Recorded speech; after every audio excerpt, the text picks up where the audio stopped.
چلے اسی تنخواہ میں سے جب بندہ بڑے بیٹے کی شادی کر کے بہو بیاہ کے لے آئے تو پھر بھی کام چلتا ہے، اور جب اس بیٹے کو اللہ بچے عطا کر دے تو اسی گھر میں، اسی آنگن میں، اسی چھت کے نیچے کام چلتا ہے۔ تو پھر تو مان جانا کہ چلانے والا تو نہیں، چلانے والا کوئی اور ہے۔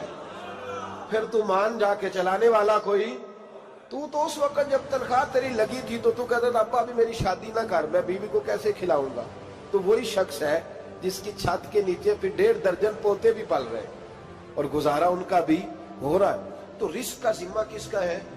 اللہ کا ذمہ۔ اب ہمیں پتہ ہے پہلی بات تو پریشانی اس لیے اتار دینی چاہیے کہ ذمہ ہمارا ہے ہی نہیں۔ اب دوسری بات یہ کہ ذمہ داری کس کی ہے؟ اللہ حکیم بھی ہے اور علیم بھی ہے، حکیم بھی ہے اور جانتا بھی ہے اور اسے پتہ بھی ہے کہ دینا کس طرح ہے۔ اب ہم پتہ کیا کہتے ہیں؟ کہتے ہیں وہ جو بندہ پجاروں میں بیٹھا ہے وہاں اسے نہیں بیٹھنا چاہیے تھا، اور میرا حق تھا۔ تجھے زیادہ پتہ ہے کہ اللہ کو؟ بول کے بتانا کس کو پتہ زیادہ ہے؟ کیوں جی؟ تو آپ اصل ٹینشن پتہ کب لگتی ہے؟ جب بندے کہتے ہیں نہیں وہ پجاروں میری تھی، میرا حق تھا۔ وہ جب گزرتی ہے نا پاس سے مہران کے تو مہران والا ٹینشن بڑی لیتا ہے، حالانکہ اللہ کو زیادہ پتہ ہے کہ وہ حق۔ ایک بات اپنے ذہن میں یاد رکھ لیں، رٹ لیں کہ جو میرے لیے بہتر تھا میرے رب نے مجھے دے دیا، تو بات ختم ہو گئی۔ بس وصل اچھا ہے نا فراق اچھا ہے، یار جس حال میں رکھے وہی حال اچھا ہے۔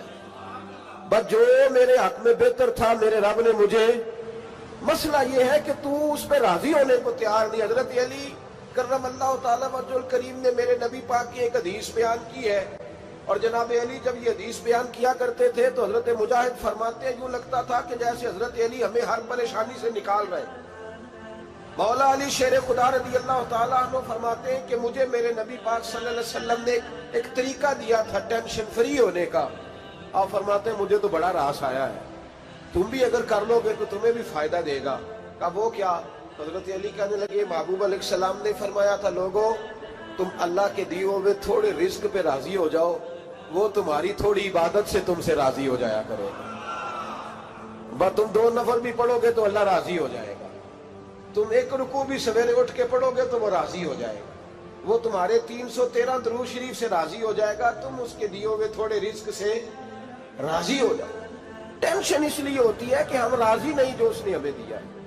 وہ حال میں مزید کی جو دوڑ ہے نا، حال میں مزید کی، بے قدرہ کچھ قدر نہ جاتی، کیتی خوب تسلی ہو، دنیا دار پجاری زردے، کتیاں دے گل ٹلی ہو، بک بک روشن اکھیاں تکیو ویک حویلی کلی ہو، تے کوچ نصیر اساں جد کیتی پہ جانی تھر تھلی ہو۔ تو یاد رکھیں یہ جو ہے نا مصیبت کے مال آ کیوں نہیں رہا، وہ سامنے والا پلاٹ میرے گھر کے سامنے ہے گھر کے سامنے، پر رجسٹری میرے نام کیوں نہیں؟ یہ مصیبت سانس نہیں لینے دیتی۔ موٹر سائیکل کھڑی کرتا ہے نا جب آ کے دکان سے روٹی کھانے آتا ہے، دفتر سے گھر آتا ہے، کاروبار سے آتا ہے، تو جہاں موٹر سائیکل کھڑی کرتا ہے وہ ٹینشن بڑی ہے کہ کبھی میری ہو جائے نا یہ والی جگہ تو میں یہاں بھی بورڈ لگاؤں اپنے نام۔ اس نے مالی پریشانی پیدا کی۔ تو جس حال میں ہے، کیونکہ تو نے اپنا یہ حال خود نہیں بنایا، جس نے بنایا ہے وہ بڑا بہتر جانتا تھا کہ تو اسی حال میں اسے اچھا لگتا ہے۔ تو اسے اسی حال میں، ایک بزرگ تھے تو ان کی طبیعت بڑی علیل ہو گئی، بیمار ہو گئے، تو اللہ نے آزمائش دی تو کیڑے پڑ گئے وجود میں۔ ایک کیڑا یہاں سے کھا رہا تھا، اللہ والے بڑے راضی رہتے ہیں اس کی رضا پہ، تو کیڑا یہاں کھا رہا تھا تو نیچے گر گیا، تو بابا جی نے اٹھا کے پھر وہاں رکھ لیا، کہنے لگے جب اس نے تیری ڈیوٹی مجھے کھانے کی لگائی ہے تو میں اس بات پہ راضی ہوں، تو نیچے کیوں گرتا ہے؟ بس ٹھیک ہے کھا، جب اس نے تجھے ڈیوٹی جو تیری لگائی۔ سالبہ بن عبد الرحمن ایک صحابی تھے، سالبہ غالباً نبی پاک صلی اللہ علیہ وسلم کی خدمت میں آئے، کہنے لگے یا رسول اللہ صلی اللہ علیہ وسلم غربت بڑی ہے، میرے لیے دعا کریں اللہ زیادہ مال دے۔ تو محبوب صلی اللہ علیہ وسلم نے فرمایا تو جس حال میں اچھا ہے وہ تیرے لیے بہتر ہے، جس میں تو ہے وہی حال تیرے لیے مشکل ہے نا۔ یہ جواب سننا، کہتے پیر صاحب فلان جگہ سے تویز آیا، وہاں تو وارے نے آرے ہو گئے، تو آپ کے ہاں، تو میں کہتا ہوں یہ تویز دینے والا اگر تویز دے کے امیر بناتا ہے تو پہلے خود کیوں نہیں بنتا؟ یہ خود تو 150 کا تویز بیچ رہا ہے، اپنی بیچارے کی حالت یہ ہے. اگر اتنا ہی تویز اس کا چلتا ہوتا تو پہلے 5 جو پجارو اس کے دروازے پہ کھڑی ہو. عجیب چکر ہے اور عجیب جگہ لوگ الجھ گئے، سمجھتے ہی نہیں بات کو.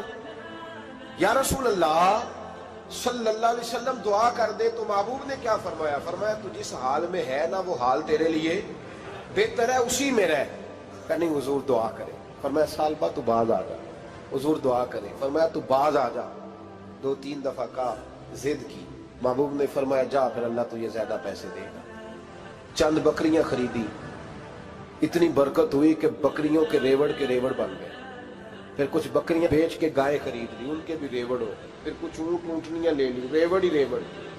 پہلے 5 وقت مسجد میں آتے تھے، اب فجر اور عشاء رہ گئی. پھر مال زیادہ ہوا تو مدینے شہر میں کوئی جگہ ہی نہیں، مدینے سے باہر حویلی خریدی، پھر جمعہ ہی رہ گیا. جمعے کے جمعے آتے. زکوٰۃ کا حکم آیا. میرے نبی کریم علیہ السلام نے حضرت ابو ہریرہ کو بھیجا. فرمایا جا اسے کہہ تیری زکوٰۃ بنتی ہے 2.5%. 10 کروڑ روپیہ ہو تو کتنی زکوٰۃ بنتی؟ بھی 1 کروڑ کی 2.5 لاکھ ہوئی نا، تو 10 کروڑ کی کتنی ہوئی؟ تو بڑی مصیبت ہے جب بینک سے میسج آتا ہے نا کہ 25 لاکھ نکل گیا تیرے اکاؤنٹ سے. بہت بڑی مصیبت، بڑی ٹینشن ہوتی ہے. ایک صاحب میرے پاس آئے، ان کی زمین اچانک مہنگی ہو گئی. اچانک پہلے کچھ 15-16 لاکھ کی ایکڑ زمین تھی، پھر وہ کروڑ کی ہو گئی. تو میرے پاس آئے، کہنے لگے وہ 10 کروڑ روپے بنتے ہیں تو زکوٰۃ. تو میں نے کہا آپ نے کیا کیا؟ زری زمین پہ عشر آتا ہے، اس پہ زکوٰۃ نہیں آتی، تو آپ نے کیا کیا؟ کہنے لگے وہ کچھ سوسائٹی کے رول کے مطابق میں نے فائلیں وغیرہ لے لی ہیں، اب میں نا کبھی موقع آئے گا تو ان کو بیچوں گا. تو میں نے کہا اب تو آپ کا یہ مال ہو گیا بزنس کا، تو اب تو اس پہ زکوٰۃ آئے گی. 10 کروڑ پہ جب 25 لاکھ سنا تو کہنے لگے فوراً دینی پڑتی ہے کہ تھوڑی تھوڑی سے بھی کام چل جاتا ہے. تو میں ان کا چہرہ دیکھنے لگا. میں نے کہا نہیں وہ تو آپ کو پتا ہے. ویسے حضرت عمر فرمایا کرتے تھے بانٹ کے نہ دو، کوشش کرو کسی ایک کو دو، چلو کسی کا تو کچھ بن جائے. تو ایک کو دینی چاہیے. کہنے لگے تو مطلب یہ ایسا ہی حکم ہے؟ میں نے کہا آپ کسی اور سے تحقیق کر لیں. اب یہ بھائی لیتے وقت نہیں تجھے ٹینشن ہوئی کہ 15 لاکھ کا کروڑ ہو گیا تو اس وقت تو نے کہا کہ یا اللہ. تو یہ کیسی سوچ ہے مسلمان؟ کس طرح کا اس کا؟ ہمارے ہاں جب کسی آدمی پہ حالات خراب ہوتے ہیں نا تو سب سے پہلے وہ اس طرح کرتا ہے کہ جو میں کہیں اللہ کے رستے میں دیتا ہوں پہلے اسے بند کروں. جس رستے تجھے آ رہا تھا پہلے تو نے وہ رستہ بلاک کیا. حضرت اسماء بنت ابی بکر صدیق کہتی ہیں میں حضور کو مسجد کے لیے، ادارے کے لیے، صحابہ صفا کے لیے کچھ دے رہی تھی تو میں نے گننا شروع کیا تو حضور مسکرانے لگے. حضور مسکراتے کیوں ہیں؟ تو فرمانے لگی، محبوب فرمانے لگے اسماء اللہ کے رستے میں گن گن کے نہ دیا کر، ورنہ وہ بھی تجھے گن گن کے دے گا.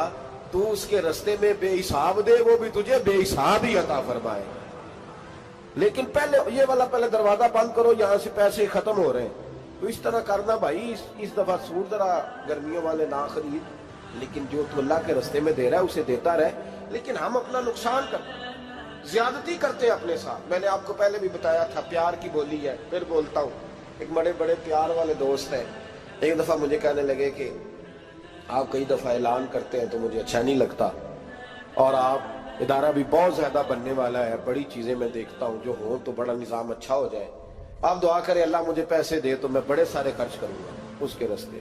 تو میں نے کہا یا اللہ اسے 10 کروڑ دے، یہ 9.5 کروڑ تیرے رستے میں دے دے گا.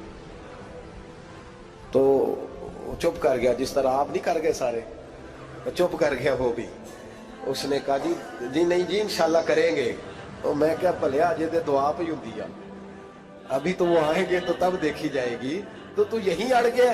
یعنی 9.5 کروڑ اللہ کے رستے میں خرچ کرنے کی دعا پہ بھی آمین کوئی نہیں کہتا کہ چلو آمین ہی کہہ دے. تو میں کہا تینوں تے 50 لاکھ بچتا سی پیا، لیکن تو اس سودے پہ تیار ہے. جب یہ سوچ ہوتی ہے، یہ غلط سوچ ہے. یہ بات تو اگر تے مسکرانے والی، لیکن یہ سوچ صحیح نہیں. حضرت عثمان غنی رضی اللہ تعالیٰ عنہ کہتے ہیں جس وقت نبی پاک صلی اللہ علیہ وسلم نے اعلان کیا نا جنگ کے موقع پر کہ 800 سپاہیوں کا خرچہ چاہیے، کہتے ہیں میرے پاس 600 کا تھا. یہاں ایک روایت میں حضور نے 1000 کا اعلان کیا تو میرے پاس 800 کا تھا. جب 2-3 دفعہ نبی پاک نے اعلان کیا تو کہتے ہیں میں نے کھڑے ہو کے کہا یا رسول اللہ پورا 800 کی طرف سے. کہتے میں نے 200 سپاہی کا خرچہ ادھار اٹھایا لیکن پورے 2 مہینے نہیں گزرے تھے، رب کریم نے مجھے کئی گنا کر کے پیسے واپس عطا فرما دیے۔ پر بات تو یہ ہے کہ تیری وہاں لو لگی ہو، تو تجارت کرتا ہے ان لوگوں کے ساتھ جو کیا دے سکتے ہیں۔ تو سالبہ کے پاس حضور نے پیغام بھیجا، پہلے تو کہا تیرے لیے بہتر نہیں مال، جب اصرار کیا تو بڑی برکت ہو گئی، بڑا آیا تو فرمایا زکوٰۃ دے، 2.5% زکوٰۃ ہے۔ جب سوچا کہ 5 اونٹوں پہ ایک بکری جائے گی اور بڑا سارا مجھے دینا پڑے گا، اب جب غور کیا تو یہ تو نہ کہا کہ میں نہیں دیتا۔ حضرت ابو ہریرہ سے کہنے لگے نبی کریم علیہ السلام کی خدمت میں عرض کرنا کہ میں خود آؤں گا۔ حضرت ابو ہریرہ نے آ کے عرض کی یا رسول اللہ صلی اللہ تعالی علیہ وسلم، حضور وہ کہتے تھے میں خود آؤں گا، تو کہتے ہیں محبوب نے ٹھنڈی سانس لی، فرمایا اسے کہا تھا کہ تیرے لیے مال بہتر نہیں، اب ہلاک ہو گیا، ہائے افسوس ہلاک ہو گیا۔ ان کو بھی تھوڑی دیر کے بعد احساس ہوا کہ یہ میں نے کیا کیا، نبی پاک کوئی کہہ دیا نہیں ہے، حضور کو کہہ دیا بعد میں آؤں گا۔ اب دوڑے آئے، عرض کی حضور میں سارا کچھ لے کے آئے، قبول کر لیں۔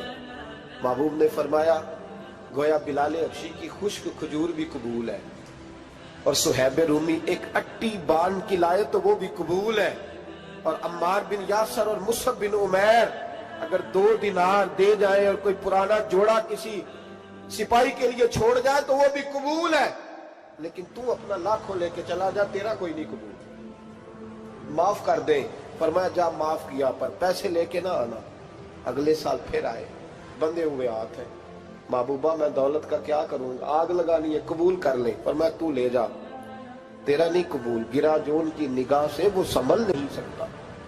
حضور نے وصال ظاہری کیا تو جناب صدیق اکبر کے پاس آئے، لاکھوں کا مال، ابو بکر قبول کر لو، تو جناب صدیق اکبر کہنے لگے اس کا کر لو جس کا نبی نے نہیں کیا، چل جا کوئی نہیں چاہیے۔ حضرت عمر کے زمانے میں قحط پڑ گیا، بارشیں نہیں ہوتی، غلہ نہیں ملتا، حالات خراب ہے، مالی طور پہ بحران آ گیا، غربتیں، مجبوریاں، تکلیفیں، آ کے روئے، عمر میرا قبول کر لو، مجھے معافی تو مل گئی تھی نا۔ فرمایا معافی اپنی جگہ پہ، پر جس کا مصطفیٰ نے قبول نہیں کیا۔ بہت سارے لوگوں کو پتہ ہی نہیں کہ ان کا قبول ہی نہیں ہوا، اور وہ الجھے ہوئے، انہیں خبر ہی نہیں کہ اصل بات کیا ہے۔ فرمایا جس کا مصطفیٰ کریم نے قبول نہیں کیا، اب ہیرے اور جواہرات بھی لے کے آئے تو بھوکے مریں گے، پر اس کا قبول، اس بات پہ راضی رہو اس حال میں اللہ نے رکھا ہوا، اس حال میں راضی رہو۔ جو مصیبت ہے نا دیکھنی کہ وہ بھی میرے پاس، تمہیں کیا پتا، کبھی پوچھ تو صحیح اس سے وہ کس مصیبت کا شکار ہے، جو مالی طور پہ بڑا امیر ہے، تو اس کی طرف دیکھ کے اپنا دل برا کرتا ہے۔ بس جس حال میں رب نے رکھا ہے اس حال میں رہ۔ حضرت عثمان غنی کے زمانے میں تو وہ وصال کر گئے، لیکن بھائی تو جس حال میں تیرا رب تجھے رکھتا ہے اس حال میں رہ، تیری مالی پریشانیاں ختم ہو جائیں۔ میں نے پہلے بھی شاید آپ کو دفعہ کہا تھا، میں تعلیم سے فارغ ہوا تو میرے ایک استاد اور میرے کچھ دوست کہنے لگے افریقہ آ جائیں آپ، وہ ایک بہت بڑا ادارہ ہے، اس کو چلائیں، اس کو سنبھالیں۔ میری والدہ سے میں نے کہا، کچھ طبیعت ہوتی ہے نا انسان کی، میرا بھی دل لگ گیا۔ میری اماں پڑھی نہیں تھی لیکن اللہ نے دانائی بڑی عطا فرمائی تھی، حکمت بڑی تھی، سیانی بڑی تھی۔ تو میں نے کہا اماں جی وہ مجھے ساؤتھ افریقہ کی دعوت ہو رہی ہے تو آپ کیا کہتی ہیں؟ تو اٹھ کے میرے پاس آ گئے اور مجھے انہوں نے اپنے بازوؤں میں لے لیا، پھر میرا ماتھا چوما، کہنے لگی پتر میں تے وال بھی نہ پوٹ کے دیوا کسی، ہم نے دولت کا کیا کرنا، تو اللہ کا نام لے کے کہیں بیٹھ جا، رب کریم رون کے لگا دے گا، خیر ہو جائے۔ تو میرے بھائی یاد رکھیں ان چیزوں سے تھوڑا سا دیکھیں نا، قناعت کریں، جو اللہ نے دیا اس پہ راضی ہو جائے، اللہ بڑا مہربان ہے، وہ آسانیاں کر دیا کرتا ہے۔ تو یاد رکھیں میرے رسول کریم علیہ السلام نے ایک تو ہمیں درس یہ دیا ہے کہ تو سمجھ جا، قرآن نے ہمیں بتایا ہے کہ روزی تیری ذمہ داری نہیں، روزی کس کی ذمہ داری ہے؟ اللہ کی۔ اور دوسری بات یہ کہ جو اللہ نے تمہیں دیا ہے اس پہ تو راضی ہو جا، تیری مالی پریشانیاں ختم ہو جائیں۔ اور پھر حضور صلی اللہ علیہ وسلم نے فرمایا مذہبی طور پر جب دیکھو تو آگے دیکھو، اور دنیاوی طور پر جب دیکھو تو پیچھے دیکھو، پریشانی ختم ہوگی۔ مذہبی طور پر جب دیکھو، جو 5 نمازیں پڑھتا ہے وہ تہجد پڑھنے والے کو دیکھے، اور جو تہجد پڑھتا ہے وہ اشراق چاشت پڑھنے والے کو دیکھے، اور جو بندہ اشراق اور چاشت پڑھتا ہے پھر اس کو دیکھے جو سارا دن مصطفیٰ پہ درود پڑھتا ہے۔ اوپر اوپر دیکھے کہ میں نے اور نیک ہونا ہے اور نیک، اور جب مالی معاملہ ہے تو پھر نیچے دیکھ. اگر تو بیٹھا نا پجاروں پہ تو پھر ٹوڈی والے پہ نظر کر اس کا کیا حال ہے. اور اگر تو وہاں بیٹھا ہے تو دیکھ مہران والا بھی تو گاڑی چلا ہی رہا ہے نا. اور اگر تو وہاں ہے تو موٹر سائیکل والا دیکھ، اور تو وہاں ہے تو پھر سائیکل والے پہ نظر. اور اگر تو سائیکل والا ہے تو پیدل والے کو دیکھ. اگر تو کرائے کے مکان میں رہتا تو پھر جھونپڑی والے کو دیکھ. اور اگر تو جھونپڑی میں رہتا ہے تو پھر بھی پریشان نہ ہونا. کچھ ایسے بھی ہیں جنہیں جھونپڑی بھی نصیب نہیں، جو سڑک پہ لیٹے ہوئے. اور اگر تو تندرست ہے نا تو کبھی جا کے ہسپتال میں دیکھ حال کیا ہے، لوگ کس حال میں ہیں. تو ہم شکر نہیں ادا کرتے. اس کا نقصان کیا ہوتا ہے؟ نعمتیں چلی جاتی ہیں. اللہ فرماتے ہیں لئن شکرتم لازیدنکم، تو شکر ادا کر، میں نعمتوں میں اضافہ کر دوں. تو بھائی مالی پریشانی کا تیسرا سبب یہ ہے کہ ہم دیکھتے ہیں مالی طور پر اوپر، تو پھر ہمیں طبیعت بگڑتی ہے. اور پھر مالی پریشانیوں کے کچھ اور اسباب بھی ہیں. امام شافعی فرماتے ہیں جن گھروں میں لوگ فجر کی نماز کے وقت سوئے ہوتے ہیں ان گھروں میں رزق نہیں آتا. آپ فرماتے ہیں فجر کا وقت اللہ کے دینے کا وقت ہے، اس وقت اللہ بانٹتا ہے. حضور صلی اللہ علیہ وسلم کا فرمان ہے نا حدیث میں کہ تہجد کے وقت اللہ پہلے آسمان پہ نزول جلال فرماتا ہے جو اس کی شان کے لائق ہے تہجد کے وقت، اور وہ کہتا ہے مانگو میں تمہیں عطا کروں گا. لینے کی باری آئے تو بندہ سمیٹ سماٹ کے اندر گھس جائے. ہمارے ہاں یہ ہوتا ہے کہ عشاء کے بعد بچے بیٹھتے ہیں موبائل لے کے، تہجد کا وقت آتا ہے تو ان کی آنکھیں بند ہونی شروع ہوتی. تو لینے کے وقت تو سویا تھا، ذرا مسئلہ کیسے حل ہوگا؟ بھائی جب کوئی آدمی خیرات بانٹ رہا ہو تو جو پیالہ پیچھے کر لے اسے ملے گا؟ کہتے اس وقت آنا جب میں بانٹ رہا تھا، اب تو کدھر آ گیا ہے؟ مثال دے رہا ہوں. تو فجر کا وقت مانگنے کا ہے، تو ساری رات تو گزر گئی گیمیں کھیلتے، ٹی وی دیکھتے، اور جو لینے کا وقت تھا تو سو گیا، تو کیسے آئے گا تیرے پاس؟ تو اٹھے سویرے بندوں سے مانگ کے دیکھ لیا، بڑی عزتیں خراب ہوئی. فجر کا وقت اٹھ کے جھولی پھیلائے